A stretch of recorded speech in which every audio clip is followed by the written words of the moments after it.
Le grand dialogue. Sigika Foba. Le grand dialogue, l'émission de débat du studio Tamani sur votre radio. Sigika Foba. Le grand dialogue. La paix, la réconciliation et le développement par la culture, est-ce possible? C'est le thème du grand dialogue de ce soir. Le grand dialogue de Studio Tamani délocalisé à l'hôtel Salam où se tient depuis ce jeudi la 24e édition du Forum de Bamako. Durant 3 jours, les participants vont échanger sur 8 thématiques liées à la culture, la réconciliation et le développement. En quoi la culture peut-elle être un facteur de rassemblement? Quel apport de la culture sur la réconciliation du tissu social? Le grand dialogue s'intéresse à ces questions et bien d'autres dans le cadre de la 24e édition du Forum de Bamako. Nos invités, Abdoulaye Kemogo, panéliste venu du Niger, Pape Mamadou Kabo, panéliste venu du Sénégal, et Nakana Diakité, consultante en diplomatie culturelle. À la présentation, je suis Mrana Kiloumaïga, invité auditeurs, téléspectateurs, vous qui nous suivez sur 85 radios et 3 télévisions sur l'ensemble du territoire national. Bonsoir et bienvenue. Le grand dialogue. Nous allons commencer avec vous, Madame Nakana Diakité. Quelle appréciation faites-vous de l'initiative du Forum de Bamako? Merci d'abord pour cette invitation et merci pour cette initiative. L'on dit qu'en amont de l'action, il y a la pensée et la volonté. Et le Forum de Bamako, à mon avis, se situe dans ces 2 préliminaires indispensables. C'est un laboratoire, une expérimentation d'une pensée qui va nourrir la volonté sur des sujets éminemment importants pour mieux agir. Donc il ne s'agit pas que d'idées, il ne s'agit pas que de partage, de paroles. Ce ne sont pas des paroles en l'air. Ces idées ont été mûrement réfléchies. Il s'agit d'un partage qui a pour but de susciter une volonté d'agir au niveau des pouvoirs publics et bien au-delà. Donc ce forum sert à ça et c'est une excellente initiative, à mon sens. Ce forum met l'accent sur la réconciliation, la paix à travers la culture. Pourquoi ce choix selon vous? Ce n'est pas qu'un choix, d'abord c'est un choix d'actualité, mais c'est un choix de devenir. Et c'est un choix du futur. Les mutations que le monde connaît actuellement, les mutations que nos pays connaissent actuellement, pas que le Mali, tous les pays frontaliers, nécessitent de se pencher sur ces questions-là pour nous réunifier et pour revenir à ce vivre ensemble que nous avons connu des millénaires durant. Donc je dirais que ce qui se passe actuellement est accidentel, c'est-à-dire qu'à l'échelle du temps, il est temporaire et nous travaillons sur ces questions-là pour l'intemporel. Donc la réconciliation, la paix, le développement doivent être des thèmes intemporels et donc qui sont essentiels et actuellement et plus tard et pour tous. Abdoulaye Kemogo, le forum de Bamako, vous êtes venu du Niger pour participer à cette 24e édition du forum de Bamako. Quelle est selon vous la portée de ce forum qui vous a déplacé du Niger au Mali? Bonsoir et merci de m'avoir vraiment invité sur le plateau du grand dialogue. Et comme vous l'avez dit, je suis à Bamako à l'initiative du Forum de Bamako qui m'a invité justement pour le forum sur la culture, la réconciliation, la paix, voilà, culture, réconciliation, paix et développement. Donc vous voyez très bien ces 3 thématiques et c'est d'une importance très très capitale parce que comment aller de la culture pour promouvoir la réconciliation, la paix et le développement. Justement, c'est à tous ces défis aujourd'hui que nous sommes confrontés dans nos pays. Et vous savez, si très honnêtement, dans tous ces pays, dans nos pays, on s'est basé sur la culture pour essayer de consolider la paix, le développement, on n'allait pas arriver dans la situation dans laquelle on est en train de vivre, notamment au niveau de l'AES. Je le dis très clairement. Puisque cette culture qui est là, ce sont nos valeurs.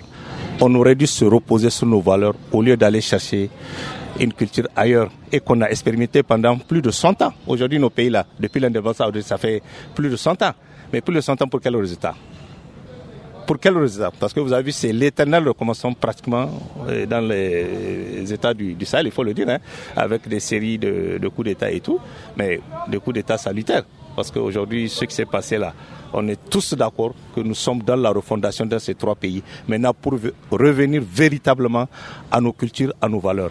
Et je suis persuadé, à partir de cet instant où on revient à nos cultures et nos valeurs, c'est sûr que la paix, la réconciliation et le développement, ça va aller. Ce qui nous a manqué beaucoup de temps. Donc, d'où l'importance de ce forum de Bamako sur cette thématique.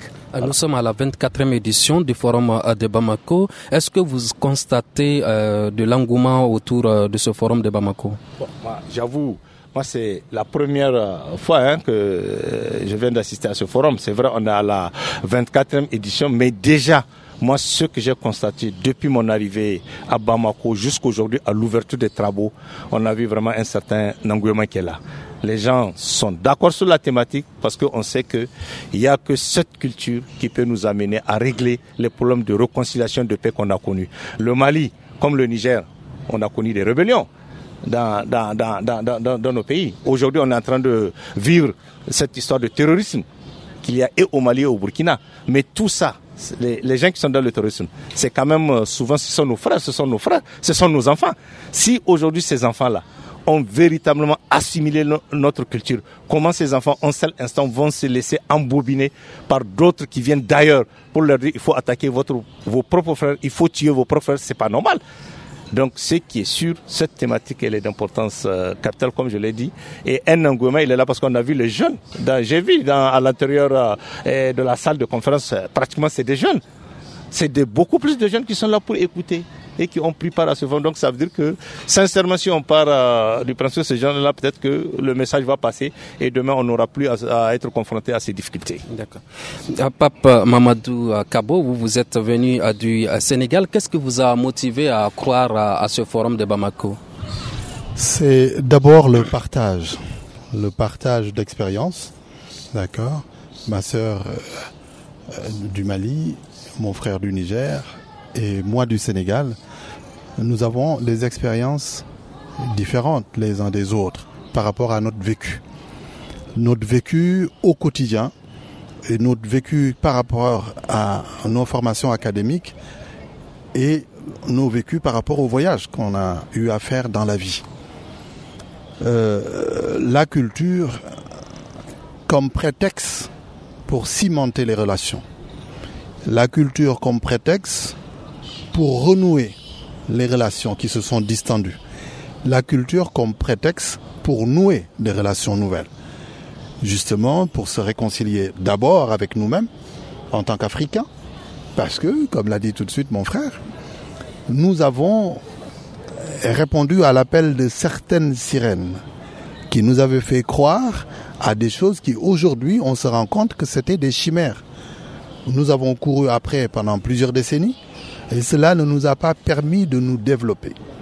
Si on prend en compte les exemples des pays de l'Asie, par exemple, qui étaient au même niveau de développement que nous, on s'aperçoit que nous, ayant abandonné des éléments de notre culture pour épouser d'autres cultures ou une autre culture qui n'était pas la nôtre, nous nous sommes éloignés du véritable chemin qui aurait pu faire le développement du continent beaucoup plus facilement. Il n'y a pas de regret à avoir. Une initiative comme celle-là que je loue, et je salue d'ailleurs la constance de Abdoulaye Coulibaly qui organise cette fois encore la 24e édition. Et les autorités du Mali, malgré les situations que l'on a pu vivre ici, des gouvernements qui changent, des majorités qui changent, des régimes même militaires qui changent, et malgré tout, les gens restent ancrés en leur culture. C'est parce qu'ils savent que c'est un véritable vecteur qui peut permettre justement cette réconciliation, comme je l'ai dit tout à l'heure, d'abord avec nous-mêmes, puis avec les voisins, puis avec ceux des autres continents ou d'ailleurs. Donc un forum comme celui-ci, c'est une excellente initiative et je pense que c'est le lieu de remercier les initiateurs de ce forum et vous-même vous remercier pour ce plateau que vous organisez qui va permettre de relayer ce qui est en train de se passer ici. Quels sont les grands événements prévus au cours de ce forum? Il est prévu différents panels. Donc moi, j'interviens sur le panel qui va évoquer la question de l'industrie culturelle, d'accord, et la création d'emplois, d'accord. J'interviendrai également sur l'aspect du financement de la culture. Parce qu'en fait, mon ambition, c'est d'arriver à montrer que la culture ne doit pas être juste de l'amusement. On parle d'industrie culturelle. Une industrie, elle fabrique. Donc aujourd'hui, il s'agit de se questionner pour voir si véritablement nous sommes des industriels de la culture, pas dans le sens de produire à l'infini ou des quantités astronomiques, mais de mettre sur le marché un produit culturel que nous consommerons d'abord nous-mêmes en tant qu'Africains, mais que nous mettrons sur le marché et qui sera consommé par d'autres acteurs ou d'autres demandeurs de culture. Parce que la culture africaine, elle est diverse et extrêmement riche, comme la couleur du tapis qu'évoque Amadou Hampâté-Bâ, qui a très souvent été cité aujourd'hui lors de la séance inaugurale. Lakana Diakité, vous êtes malienne, vous êtes consultante en diplomatie culturelle. En quoi ce forum est-il important pour la culture? Eh bien, je dirais que la culture est un remède puissant à différents niveaux. Un remède au conflit, un remède dans la gestion des conflits, un remède qui peut servir d'antichambre à l'économie et au développement, et un remède à la construction de l'être. Je m'explique. Je vais essayer de donner une expression en bambara que je traduirai pour mes collègues. Yiridon mogodon yiredon denyoronte, c'est-à-dire connaître la connaissance des plantes, qui est le vivant immobile. La connaissance des gens est très bien, mais il n'y a rien de mieux que la connaissance de soi. Et peut-être nous sommes-nous perdus en chemin, comme le disait mon collègue du Niger, et c'est pour s'être perdus en chemin que nous n'avons pas pu puiser les solutions qui ont fonctionné auparavant. Et parce qu'il y a eu une rupture de transmission. Parce que des solutions existaient auparavant dans nos us et coutumes. La culture avait produit des remèdes, des modes de résolution de conflits entre nos communautés. Cela existe, mais cela s'est peut-être un peu perdu en chemin. Nous y revenons. La culture comme antichambre de l'économie, nous connaissons tous la puissance actuellement du soft power qu'utilisent les uns et les autres. Nous avons le vivier nécessaire pour utiliser ce soft power, pour mettre en place une stratégie de soft power qui permette, d'impacter les opinions. Aujourd'hui, nous ne sommes plus dans des conquêtes de territoire, mais dans des conquêtes de zones d'influence. Et tous les États, tous les pays à ce niveau-là sont à égalité. Tout dépend de comment utiliser ces ressources. Nous parlons beaucoup sur le continent de ressources minières, de ressources autres, mais nous ne parlons jamais de la plus grande ressource que nous avons, qui sont les ressources culturelles inexploitées. Je crois que ce forum permettra d'étayer tout cela, de creuser tout cela et d'essayer de comprendre comment est-ce que nous pouvons utiliser la culture pour asseoir notre positionnement sur la scène internationale, comment utiliser la culture pour peser sur les décisions. Parce que nous avons à apporter au monde et que l'Afrique n'a pas encore dit son dernier mot, et le Mali sur le continent est éminemment important, excusez-moi, mais voilà, sur le plan historique. Voilà, il y a le Mali aujourd'hui et le Mali historique, et dans le Mali historique, nous en sommes tous issus. Donc puisons dans ce Mali historique que nous avons en commun pour nous construire, pour bâtir, pour transmettre et pour peser sur les décisions, parce que nous valons autant que les autres. Comment alors la culture peut avoir un apport dans la reconstruction du tissu social et du rétablissement de la paix? Nous allons encore revenir à ce qui nous ont été enseignés. Quelques exemples.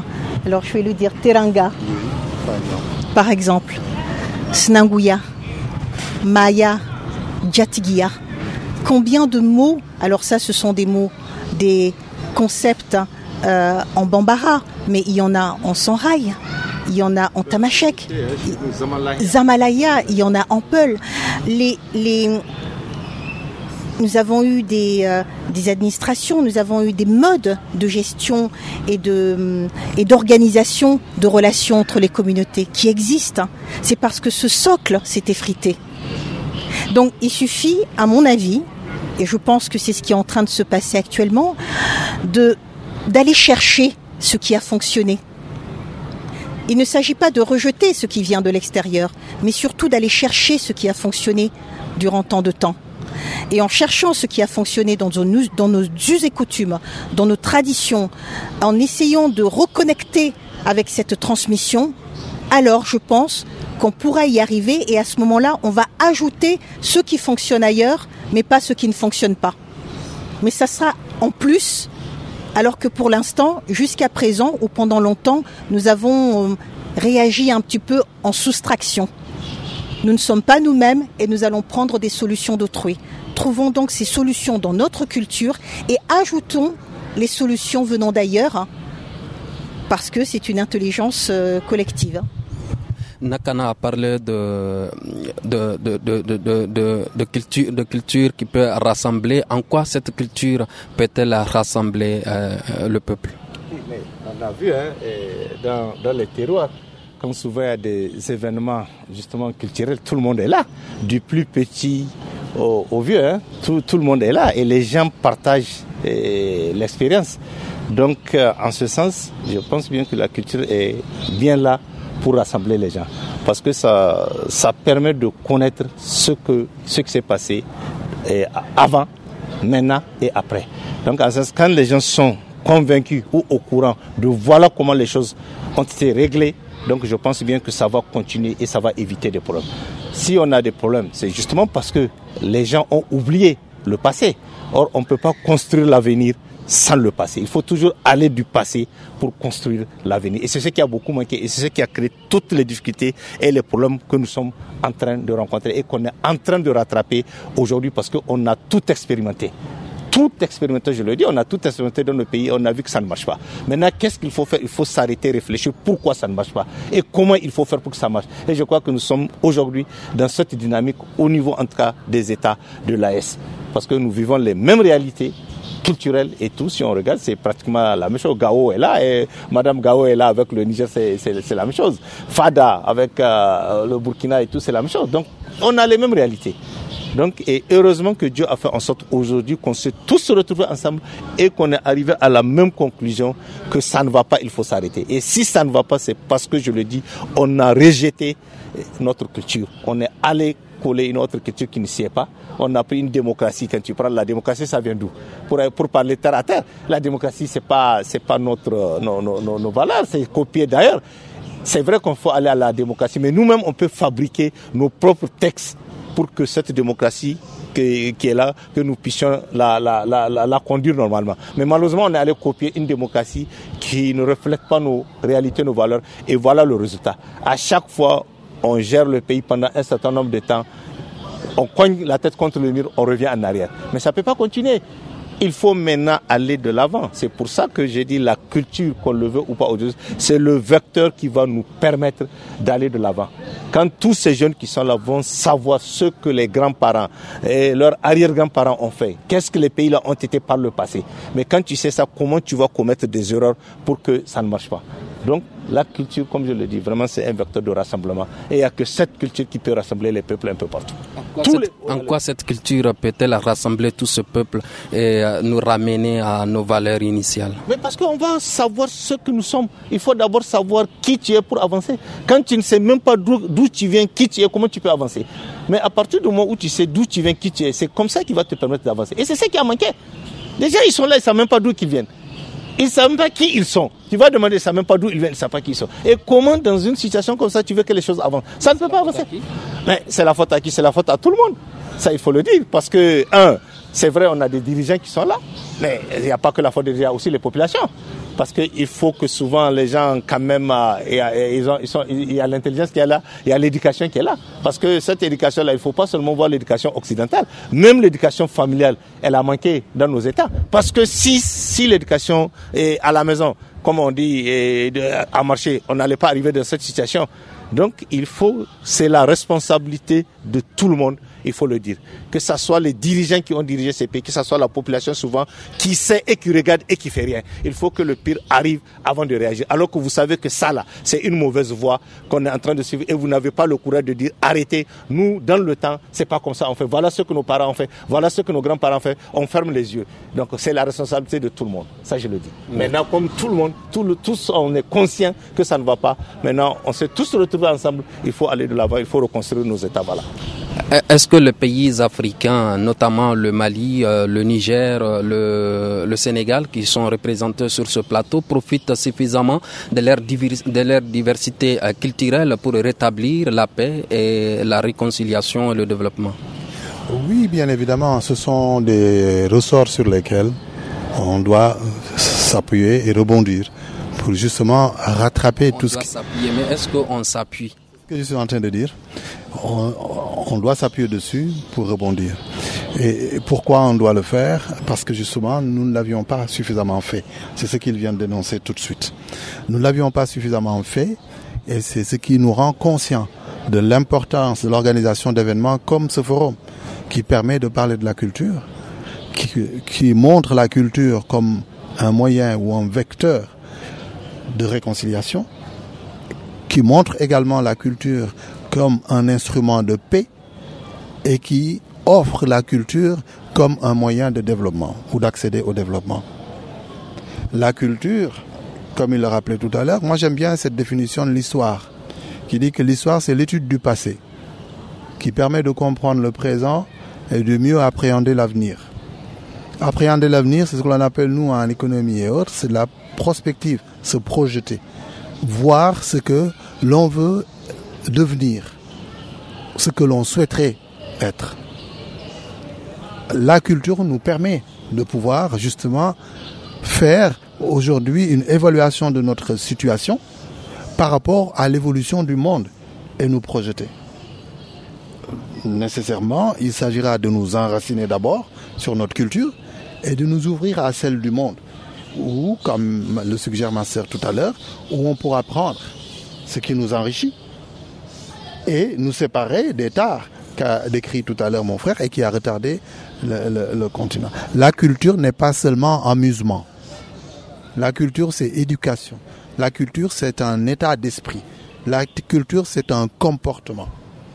Elle a parlé de différents thèmes. Le Sanaouya, ça existe, c'est le cousinage en plaisanterie. D'accord? Chez nous, c'est extraordinaire. Je me souviens, j'étais encore stagiaire d'une banque que je nommerai pas, et je pars en Suisse avec mon patron.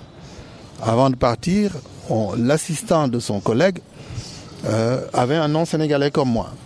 Il dit, mais vous connaissez? Je lui dis, non, je ne la connais pas. Et quand on arrive là-bas, puisque je connaissais son nom de famille, je lui balance une blague de ses... Elle s'appelle Diop, je lui balance une blague de Ndiayen, de quelqu'un qui porte le nom de Ndiaye. Ça a été un fou rire, on s'est embrassés, on s'est enlacés. Nos patrons qui étaient de grands responsables de structures en Europe, étaient étonnés. Ils disent, tu nous as dit que vous ne vous connaissiez pas. Non, on ne se connaissait pas. Et elle aussi, comme par hasard, son patron lui avait posé la question, est-ce que vous connaissez Pape? Il dit, c'est un nom qui sonne comme chez moi, mais je ne le connais pas. Alors donc du coup, par le Sanaouya, ce cousinage en plaisanterie, j'ai utilisé une expression qu'un cousin à lui en plaisanterie lui aurait lancé comme flèche. Dans d'autres cultures, ça aurait vexé, ça aurait fâché. Mais puisque on sait que c'est une blague, c'est un moyen pour ouvrir le dialogue. Vous voyez? Donc quand je dis un ressort sur lequel on s'appuie pour aller vers l'économie, nous étions venus pour parler d'argent. Et pourtant, c'est un instrument de culture qui a permis de d'égayer d'abord la situation, et ça a permis d'étayer aussi nos discussions par la suite. D'accord. Parmi les thèmes, parmi les différents panels qui seront animés au cours de ce forum, on peut retenir comme panel 1 ère civilisationnelle et état moderne en Afrique, pluralité de cultures, diversité des ethnies et unicité des citoyens. En français facile, que vaut la portée de ce thème? En fait, ici, c'est justement pour montrer cette diversité qu'on incarne ici, qui montre en fait qu'il y a certes des nuances, mais si on ne fait pas attention, ça peut constituer des fossés qui nous séparent. La culture de l'autre, je dois la découvrir, mais pas la critiquer négativement. Mon frère Alioune Sall en a parlé tout à l'heure, lors de la leçon inaugurale. La culture de l'autre, elle doit être curiosité. Elle doit être source d'enrichissement. La mienne doit être complétée par celle des autres, bonifiée ou aussi critiquée. Parce que ma culture n'a pas tout de positif. Parce que c'est une œuvre humaine. On peut la perfectionner, on peut l'améliorer, on peut justement tirer de la culture de l'autre ou des autres des éléments qui clarifient quelquefois notre culture. Par exemple, si vous prenez la charte du Mandé de Kuro Kanfuga, je ne vois pas un pays africain qui va vous dire non, j'en veux pas. Je ne crois pas. C'est un fondement, c'est un socle, c'est un ciment qui peut nous lier. Et pourtant, c'est bien de chez nous. L'Afrique est-elle prête pour cette civilisation, cette ère civilisationnelle? L'Afrique est-elle prête pour cette ère civilisationnelle? Mais l'Afrique l'a toujours été. Aujourd'hui, je dirais, est-ce que l'Afrique est-elle prête à modifier le champ lexical et à s'identifier elle-même et à ne pas se faire identifier. Voilà, à se nommer elle-même. Mais l'ère civilisationnelle, les ères civilisationnelles en Afrique ont toujours existé. Maintenant, il est temps de les montrer. Il est temps de les comprendre d'abord, il est temps de les étudier, parce qu'il n'y en a pas assez. Hein. Nous ne sommes pas suffisamment étudiés. Et il est temps de les transmettre, il est temps de parler de notre propre histoire et de ne pas la laisser se raconter par les autres. Alors, comment doit-elle profiter de ce transfert civilisationnel pour asseoir une véritable paix en Afrique? Encore une fois, je trouve que aujourd'hui l'Afrique a énormément d'atouts. Énormément. Comme l'a dit mon frère, nous sommes en pause. Cette pause permet de se rendre compte de nos acquis et nous permet, comme l'a dit mon frère, de savoir ce qui fonctionne ailleurs et ce qui ne fonctionne pas et de se dire qu'allons-nous fabriquer nous pour nous-mêmes. Et donc ce temps de pause et ce temps de réflexion nous permettra nécessairement de peaufiner notre culture parce que c'est quelque chose de vivant. C'est quelque chose de vivant. On ne va pas continuer ce qui s'est passé. On va essayer de refonder quelque chose de nouveau qui corresponde aux besoins contemporains de notre génération, enfin des générations futures. Le Mali, comme le Sénégal et sans doute le Niger et tous les autres pays frontaliers doivent avoir une jeunesse où 50% doivent avoir moins de 15 ans ou 20 ans. C'est une population extrêmement jeune. La démographie et la géographie commandent. La géographie commande, c'est pour ça que le vivre ensemble est indispensable. Nous sommes obligés d'atténuer un petit peu les frontières parce que cette géographie commande, c'est de la géostratégie, et la démographie commande. Nous sommes le futur du monde quand on regarde la démographie. Donc, à un moment donné, dans quelques années, ce qui va peser dans les décisions du monde, c'est le continent africain. Et donc ce temps de pause et ce temps de réflexion permet de puiser justement dans notre histoire, de puiser dans ce qui a fonctionné, de puiser dans l'éducation, parce que mon frère l'a dit tout à l'heure, comment utiliser la culture, ça commence déjà par le b.a.-ba, en éduquant les enfants, tout simplement, en revenant à nos jeux éducatifs traditionnels, en revenant à nos rites initiatiques, pas comme ça se faisait nécessairement, mais l'Afrique est un lieu d'initiation, de construction de l'être, où on met l'être au centre des intérêts plutôt que l'avoir. Ça, c'est une valeur fondamentale partagée par tout le continent. On n'est pas normalement en Afrique dans une pensée de consommation, normalement. Donc il y a ces valeurs-là qui peuvent nous permettre de nous ancrer suffisamment et de proposer au monde une civilisation qui va aider les autres. Longtemps on a dit oui, nous allons vous aider. Non, aujourd'hui c'est à l'Afrique d'aider les autres. Mais on va dire oui, mais commencez par vous aider vous-même. Mais c'est en nous aidant nous-mêmes que nous allons aider le monde. Et c'est de notre responsabilité. Abdoulaye Tiomogo, est-il possible de revisiter notre propre histoire pour nous situer dans cette ère civilisationnelle? Mais on n'a pas le choix. Si on veut réussir, on n'a pas le choix. Et je pense que c'est ce que nous sommes en train de faire. Oui, j'ai dit, on n'a pas le choix. On est obligé, il n'y a pas d'autre choix que ça. Il faut aller revisiter effectivement cette histoire, cette culture pour pouvoir aller de l'avant. C'est ce que j'étais en train de dire. Et c'est ce que nous sommes en train de faire aujourd'hui dans les 3 États de l'AES. Parce qu'on a vu les limites d'importer d'autres cultures dans nos pays. Maintenant, nécessairement, on va revenir à la case de départ, et c'est ce que nous sommes en train de faire. Pour aller au plus profond de nos cultures, savoir qu'est-ce qu'on doit faire pour que nous quittions cette situation-là. Et c'est ce que nous sommes en train de faire. Donc, il n'y a rien à faire. Moi, je pense qu'il n'y a pas d'autre issue. C'est cette voie-là de revisiter et ce qui s'est passé dans notre pays pour pouvoir avancer. Voilà. Alors, comment adapter les mécanismes traditionnels, les mécanismes modernes qui existent aux nouveaux enjeux de la société moderne du Mali, du Niger? Mais d'abord, il faut d'abord faire la base. Parce que si nous arrivons à faire la fondation, c'est ce que nous sommes en train de faire. Tous ces 3 États-là aujourd'hui, et tu le sais, on ne parle que de refondation. On ne parle que de refondation. Dans les 3 États aujourd'hui, nous sommes dans l'ère de la refondation. Et c'est cette refondation-là qui va nous permettre d'abord baliser le terrain. Qu'est-ce qu'on doit faire qui peut nous porter en haut? Et maintenant, en ce moment, comme Madame l'a dit tout à l'heure, et même mon ami du Sénégal l'a dit, on a toujours besoin, effectivement, d'autres cultures pour pouvoir avancer. Mais il faut d'abord cimenter ce que nous avons. Maintenant, avec les échanges et tout, si on trouve que l'autre culture, il y a quelque chose d'important qu'on peut prendre pour aller de l'avant, on le fera. Mais moi, j'insiste, il faut d'abord cimenter la base, il faut construire la base, il faut cette refondation avant d'aller chercher quoi que ce soit. Parce que la vérité, si on a échoué, parce que c'est un échec, il faut le dire dans tous ces États, c'est parce qu'on a tout laissé tomber, on est allé ailleurs chercher des solutions alors que nous avons aujourd'hui ces solutions ici. Et puisque maintenant on est arrivé à la conclusion que c'est d'abord ici qu'il faut chercher les solutions avant d'aller ailleurs, trouver quelque chose qui peut agrémenter ce que nous sommes en train de faire. Donc il faut le faire. Voilà. Le panel 2 de ce forum porte sur les cultures, conflits communautaires, extrémisme violent.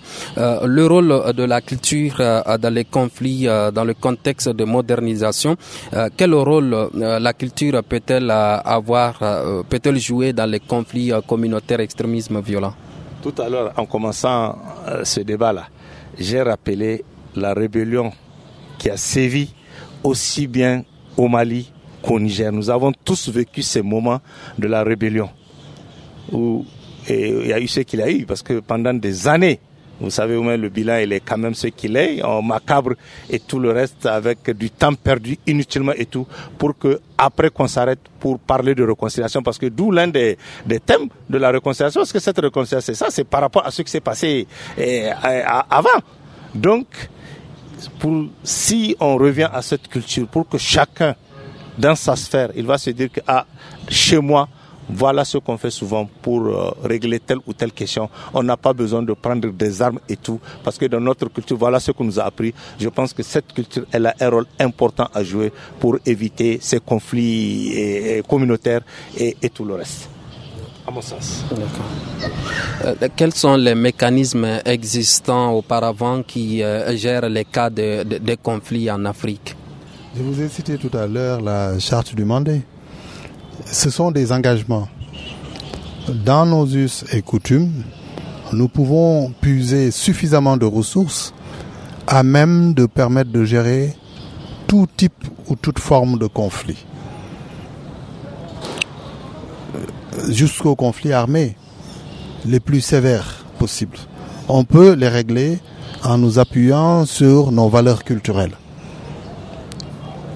C'est justement la culture comme médium, la culture comme moyen, la culture comme argument pour justement aller vers l'autre. Dans notre culture, que l'on soit du Soudan,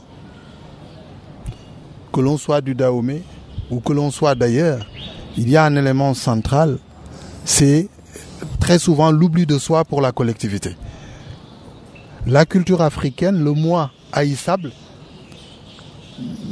nous l'avons haï depuis très longtemps. L'Africain ancien, l'Africain traditionnel, l'Africain enraciné dans sa culture, lui, est toujours attiré par le collectif. Qu'est-ce que je peux faire pour ma communauté? Qu'est-ce qui peut amener ma communauté le plus loin possible? C'est ce qui fait que dans nos villages, jusqu'à présent, les gens ont du mal, dans nos villages, je dis bien, je ne parle pas en milieu urbain, ont du mal à bâtir en hauteur nos bâtiments dans les villages. Ils restent toujours à des maisons basses. Qu'est-ce qui nous interdit de bâtir en hauteur? Parce qu'on ne veut pas violer l'intimité de l'autre. On ne souhaite pas découvrir ce que l'autre cache. La culture, comme, j'allais dire, un guide qui nous impose un certain nombre de règles, un certain nombre de rites immuables, respecter nous permet de vivre dans tous les milieux. Pourquoi nos anciens, ceux qui ont les premiers immigrés dans les pays occidentaux ou les pays du monde entier en tout cas, pourquoi n'ont-ils pas rencontré de difficultés? Parce qu'ils ont su prendre sur eux jusqu'à l'humiliation quelquefois, parce qu'ils avaient un objectif. La culture doit nous permettre d'atteindre un objectif qui est de faire la paix d'abord avec nous-mêmes, puis avec les autres avec les enfants, avec les femmes, avec les personnes âgées. Et ça, c'est la culture qui nous l'enseigne, pour ne pas dire qui nous l'impose. Il y a des limites que je ne pourrais pas franchir avec ma sœur. Par contre, je peux aller où je veux avec mon frère. Vous qui êtes plus jeune que nous, on n'acceptera pas d'aller jusqu'à certaines choses que l'on ne pourrait pas dire ou faire ensemble. Vous voyez donc que la culture balise le chemin, dresse aussi des barrières pour permettre aux uns et aux autres de garder leur identité, mais de s'ouvrir au monde. Et l'initiation culturelle conduit à l'initiation cultuelle. Parce que les cultes que nous pratiquons aujourd'hui sont aussi des cultes importés pour la plupart. Que ce soit l'islam qui est arrivé ou le christianisme arrivé dans le continent, mais nos grands-parents, nos aïeux avaient une relation avec leur créateur. Ce sont des éléments culturels et cultuels qu'il faut reviver, faire revivre justement, revivifier donc, et savoir qui sommes-nous pour pouvoir chercher des solutions dans cette culture-là et aller vers ceux avec qui nous sommes obligés de cohabiter parce que nous pratiquons le même culte, même si nous n'avons pas les mêmes origines. D'accord? Nous qui sommes d'origine africaine, nous pratiquons le culte musulman ou catholique ou chrétien ou bouddhiste ou même juif avec d'autres qui n'ont pas les mêmes origines que nous. Vous avez parlé des villages. Quel rôle jouaient les chefferies villageoises et les tribunaux coutumiers pour gérer les conflits et prévenir les conflits communautaires? Les villages dans l'éducation, d'abord, c'est à ce niveau-là que ça se passait. Et il y a des épreuves telles que les épreuves de l'initiation, les rites d'initiation pour les garçons, aussi pour les filles. D'accord? C'était des occasions au cours desquelles un certain nombre de valeurs étaient inculquées aux jeunes citoyens africains. à qui on apprenait un certain nombre de choses. Comment se tenir, comme par exemple ce dont je venais de parler tout à l'heure. Amadou Hampâté-Bâ en parle très très bien. Il vous parle des 7 ans, des 14 ans, des 21 ans et au-delà. Pour dire que ce sont des classes d'âge différentes que l'individu, que le jeune homme ou que la jeune fille traverse durant sa vie, qui fait qu'à un moment donné, on peut, lorsque c'est une fille, on peut la donner en mariage. Lorsque c'est un garçon, on peut maintenant lever la main sur lui ou le chicoter. Lorsque c'est un adulte, on peut maintenant lui donner la parole pour qu'il parle au nom du village. Parler au nom du village, dans nos traditions, n'aurait pas été permise à ce jeune homme, pas encore initié, fût-il le plus diplômé du monde. On me fait signe qu'il nous reste 4 minutes. On va essayer de faire le tour de table. Madame, en quoi les mécanismes, il a parlé tout à l'heure de l'histoire de son cousin à l'extérieur. En quoi les mécanismes à caractère social, notamment le cousinage à plaisanterie, parviennent à jouer un rôle capital dans la gestion des conflits? Les cousinages à plaisanterie ou d'autres mécanismes.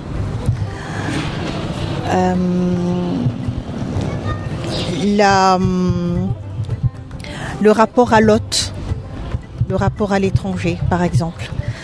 Le cousinage à plaisanterie permet de ne pas rentrer dans la violence.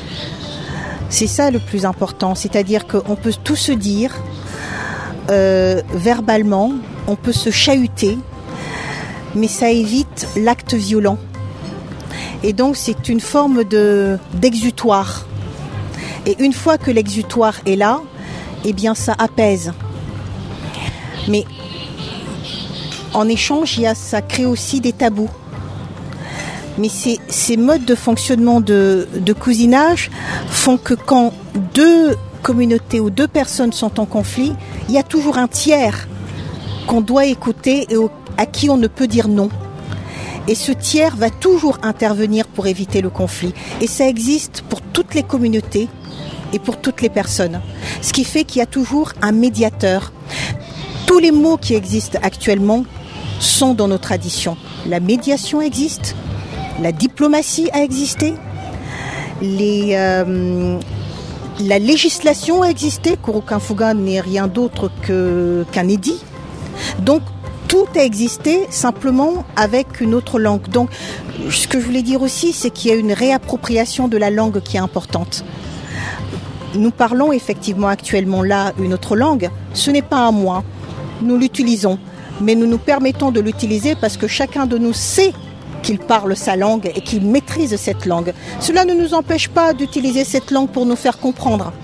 Donc, la langue, il s'agit aussi de redire les choses avec nos langues pour faire comprendre que la culture est avant tout savoir, est avant tout savoir-être et avant tout savoir-faire.